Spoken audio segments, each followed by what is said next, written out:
ನಿಮಗೆ ಗೊತ್ತಾ, ಒಂದು ಸಣ್ಣ ನಾಯಿ ಕಚ್ಚಿದ ಗಾಯವು ಮಾನವನ ಜೀವಕ್ಕೆ ದೊಡ್ಡ ಅಪಾಯ ತರಬಹುದು.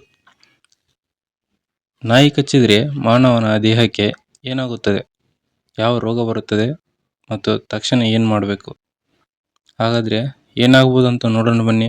ವಿಡಿಯೋನ ಶುರು ಮಾಡೋಕ್ಕೂ ಮುಂಚೆ ಈ ವಿಡಿಯೋ ನಿಮಗೆ ಇಷ್ಟವಾದರೆ ಮತ್ತು ಹೆಲ್ಪ್ ಆದರೆ ಲೈಕ್ ಮತ್ತು ಶೇರ್ ಮಾಡಿ, ಸಬ್ಸ್ಕ್ರೈಬ್ ಮಾಡ್ಕೊಳ್ಳಿ ಚಾನಲ್ನ. ಬನ್ನಿ. ನಾಯಿ ಕಚ್ಚಿದ್ರೆ ನಾಯಿ ಬಾಯಲ್ಲಿ ಸಾವಿರಾರು ಬ್ಯಾಕ್ಟೀರಿಯಾಗಳು ಇರುತ್ತವೆ. ಅವು ದೇಹದ ಮೂಲಕ ದೇಹಕ್ಕೆ ಸೇರಿದರೆ ಜ್ವರ, ಊತ, ರಕ್ತದ ಇನ್ಫೆಕ್ಷನ್ ಮತ್ತು ಎರಡನೇದಾಗಿ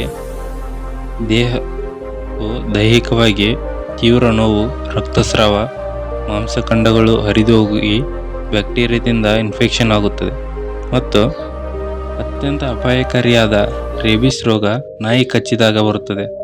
ರೇಬಿಸ್ ರೋಗದ ಲಕ್ಷಣಗಳು: ಮೊದಲನೇದಾಗಿ ಜ್ವರ, ಆಮೇಲೆ ತಲೆನೋವು, ಮತ್ತು ವಿಶೇಷವಾಗಿ ಈ ರೋಗದಿಂದ ಮಾನವನಿಗೆ ನೀರನ್ನು ನೋಡಿದರೆ ಭಯವಾಗುತ್ತದೆ.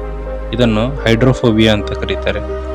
ಇಡೀ ದೇಹದ ನರಮಂಡಲಕ್ಕೆ ಹಾನಿಯುಂಟಾಗುತ್ತದೆ.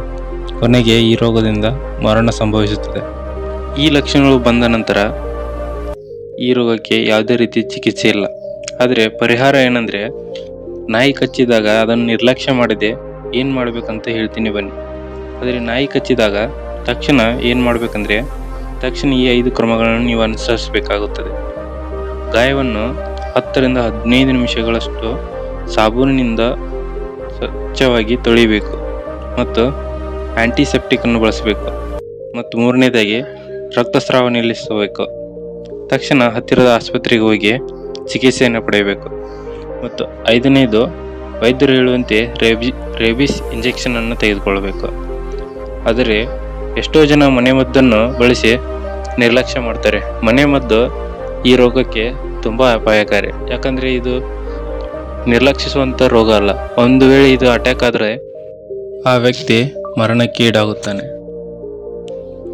ನೀವು ಈ ರೇಬಿಸ್ ರೋಗವನ್ನು ಸಣ್ಣದಾಗಿ ಕಾಣಬೇಡಿ. ಒಂದು ಸಣ್ಣ ನಿರ್ಲಕ್ಷ್ಯ ನಿಮ್ಮ ಜೀವಕ್ಕೆ ಅಪಾಯ ತರುತ್ತದೆ. ಈ ರೇಬಿಸ್ ರೋಗದಿಂದ ಯಾವ ರೀತಿಯ ತೊಂದರೆಗಳು ಉಂಟಾಗುತ್ತವೆ ನೀವೇ ನೋಡಿ ಈ ವಿಡಿಯೋದಲ್ಲಿ.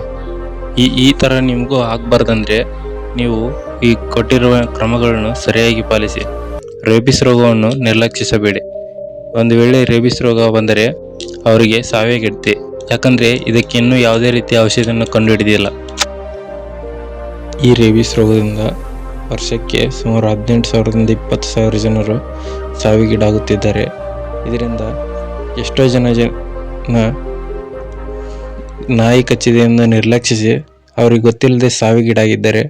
ಒಂದು ವೇಳೆ ನಿಮಗೇನಾದರೂ ಯಾವುದೇ ಸಣ್ಣ ನಾಯಿ ಕಚ್ಚಿದರೆ ಆಸ್ಪತ್ರೆಗೆ ಹೋಗಿ ಚಿಕಿತ್ಸೆಯನ್ನು ಪಡೆಯಿರಿ. ನಿಮ್ಮ ಜೀವನದ ಸುರಕ್ಷತೆ ನಿಮ್ಮ ಕೈಯಲ್ಲಿದೆ. Thanks for watching.